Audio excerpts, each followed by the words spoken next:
እንደምናመሻችሁ ከኤርትራ ሳተላይት ቴሌቪዥን የከበረ ሰላምታችን በያላችሁበት ይድረስ እያለን ለዕለቱ የተዘጋጁ የአማርኛ ቋንቋ ዜናዎችን ወደ እናንተ እናደርሳለን። ከኛ ጋር ቆዩ።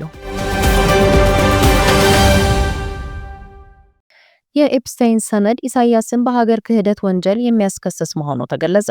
የጄፍሪ ኤፕስታይን ሰነዶች የግደፍ መሪ ኢሳያስ አፈወርቂን በሀገር ክህደት ወንጀል የሚያስከስሰው መሆኑን የተለያዩ ኤርትራውያን ሰሞኑን በመገናኛ ብዙሃን እየሰጡት ያሉት መረጃ ያመለክታል።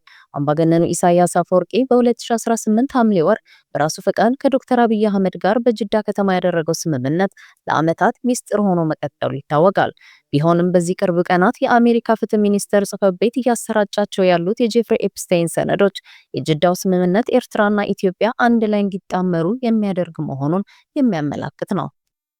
እንደሚታወቀው ጄፍሪ ኤፕስታይን ከከፍተኛ ባለስልጣናትና ተጽዕኖ ፈጣሪ ሰዎች ጋር ግንኙነት የነበረውና በ2019 እስር ቤት እያለ ራሱን በማጥፋት ሕይወቱን ያጣ በብዙ ወንጀል የሚፈለግ ግለሰብ ነበር። ኤፕስታይን ከእስራኤል የስለላ ድርጅት ሞሳድ ጋር ተባባሪ እንደነበርም አንዳንድ በስለላና ጸጥታ ዘርፍ ተሰማርተው የነበሩ ባለሙያዎች ይገልጻሉ። በርካታ ኤርትራውያን የኤፕስታይን ሰነዶችን ካነበቡ በኋላ ጉዳዩ ኢሳያስን በሀገር ክህደት ወንጀል የሚያስከስስ ነው በማለት ሀሳባቸውን እየገለጹ ይገኛሉ። ሁማን ራይትስ ዋች በ2025 በኢትዮጵያ የትጥቅ ግጭቶች መባባሳቸውንና የሲቪክ ምህዳሩ ይበልጥ መጥበቡን ገለጸ። በ2025 በበርካታ የኢትዮጵያ ክልሎች የትጥቅ ግጭቶች በመቀጠላቸውና መንግስት በ2018 ከሚያደርገው ምርጫ ቀደም ብሎ በገለልተኛ ሚዲያና ሲቪል ማህበራት ላይ የጣለውን ገደብ በማጠናከሩ ምክንያት በኢትዮጵያ ውስጥ ያሉ ሲቪሎች ተደራራቢ የጸጥታና የሰብአዊ መብት ቀውሶች እንዳጋጠማቸው ሁማን ራይትስ ዋች አስታወቀ።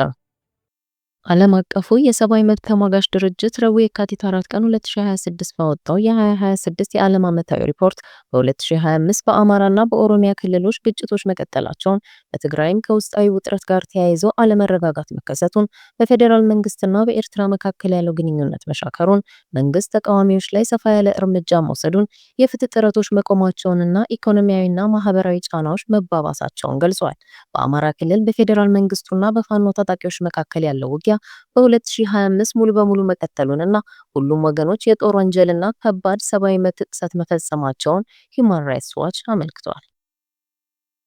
ከዚህ ጋር ተያይዞ የፋኖ ኃይሎችም ትምህርት ቤቶች እንዲዘጉ ለማስገደድ መምህራንን በማገትና በመግደል የተከሰሱ ሲሆን በክልሉ ያለው የሰብአዊ እርዳታ አቅርቦት በእጅጉ ተገድቦ መቆየቱ ተገልጿል።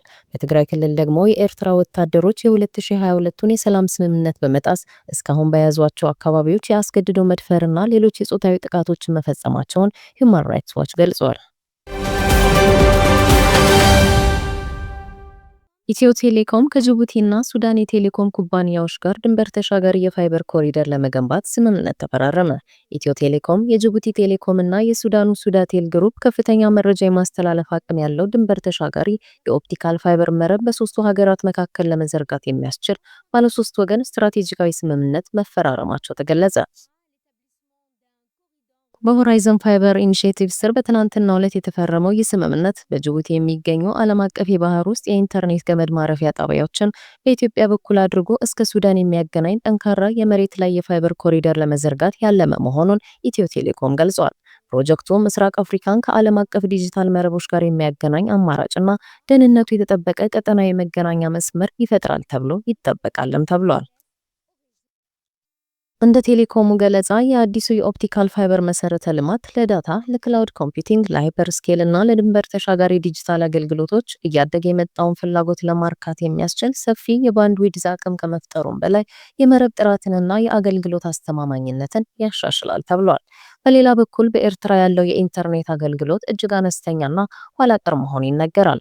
የኢሳያስ አፈወርቂ ስርዓት በአፍሪካ ቀንድ የሰላምና ልማት ኃይል ላይ ተሳታፊ ቢሆን ኖሮ ከአገራት ጋር የሚደረጉ ስምምነቶች ለኤርትራ የሚጠቅሙ ሊሆን እንደሚችል ተንታኞች ያስረዳሉ።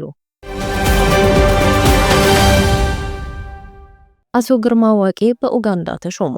የቀድሞው የኢትዮጵያ አየር መንገድ የቦርድ ሊቀመንበር አቶ ግርማ ዋቄ የኡጋንዳ አየር መንገድ ዋና ስራ አስፈጻሚ ሆነው መሾማቸውን አንድ ከፍተኛ የሀገሪቱ ባለስልጣን ገለጹ። አቶ ግርማ አየር መንገዱን እንዲመሩ መሾማቸው የተገለጸው ረቡዕ የካቲት 4 ከዩጋንዳው ፕሬዝዳንት ዩዌሪ ሙሴቬኒ ጋር ከተገናኙ በኋላ ነው። የ81 ዓመቱ ሙሴቬኒ በዩጋንዳ ብሔራዊ ቤተ መንግስት በትናንትናው ዕለት ከአቶ ግርማ ጋር ሲገናኙ አየር ትራንስፖርትን በተመለከተ መነጋገራቸውን ገልጸዋል። የዩጋንዳው የወጣቶችና ህጻናት ጉዳዮች ሚኒስትር ባላምባሩጋራ የኤክስ ገጻቸው ላይ ባሰፈሩት መልእክት ፕሬዚደንት ሙሴቬኒ አቶ ግርማን የዩጋንዳ አየር መንገድ ዋና ስራ አስፈጻሚ አድርገው እንደሾሙ አስታውቀዋል። ሚኒስትሩ በመልእክታቸው አቶ ግርማ የተሾሙት የፕሬዚደንቱ ልጅና የዩጋንዳ ጦር አዛዥ በሆኑት ሙሆዚ ካይኔሩጋባ ጥቆማ እንደሆነ ገልጸዋል። በዚህ ጉዳይ ላይ የዩጋንዳ አየር መንገድ እስካሁን ድረስ በይፋ ያለው ነገር የለም። አቶ ግርማ ለዩጋንዳ አየር መንገድ አዲስ ዋና ስራ አስፈጻሚ እስኪሾም ድረስ ባለው የሽግግር ጊዜ ተቋሙን ይመራሉ ተብሎ እንደሚጠበቅ የሀገሪቱ መገናኛ ብዙሃን ዘግበዋል። የዩጋንዳ አየር መንገድ ዋና ስራ አስፈጻሚ የነበሩት ጄኒፈር ባሙትራቺ ከኃላፊነታቸው የለቀቁት በዚህ ሳምንት እንደነበር ይታወሳል። ከዚህ ጋር ተያይዞ አየር መንገዱ አዲስ ዋና ስራ አስፈጻሚ ለመቅጠር ማስታወቂያ አውጥቷል። የ82 ዓመቱ አቶ ግርማ የኢትዮጵያ አየር መንገድን በተለያዩ ኃላፊነቶች አገልግለዋል።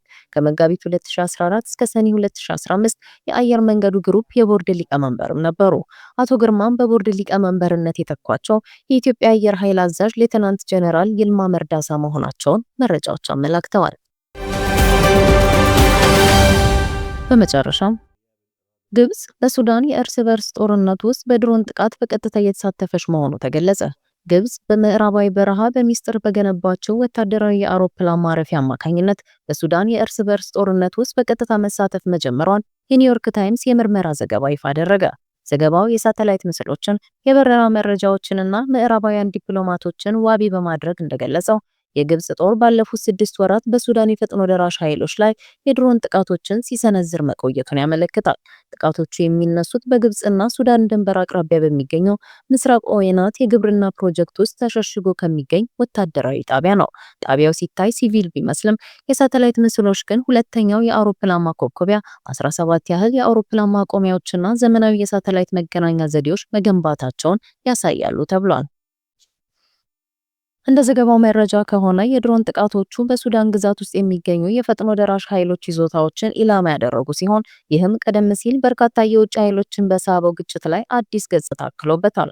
በ10 ሺዎች የሚቆጠሩ ሰዎችን ለህልፈት የዳረገውና 12 ሚሊዮን የሚሆኑ ህዝብን ያፈናቀለው የሱዳን የእርስ በርስ ጦርነት ከጊዜ ወደ ጊዜ በቀጠናዊና ዓለም አቀፋዊ ባላንጣነት በሚነዳ ዘመናዊ የድሮን ውጊያ እየተለየ መጥቷል። አጫጭር ዜናዎች። በትግራይ ክልል መረጋጋት እየታየ መሆኑን ተነገረ። በትግራይ ክልል ባሳለፍነው ሳምንት አጋጥሞ የነበረውን ግጭት ተከትሎ የታየው የገበያ ትርምስና አለመረጋጋት እየተሻሻለ መምጣቱን አስተያየት ሰጪዎች ለኤሬሳት የሰጡት መረጃ አመላክቷል።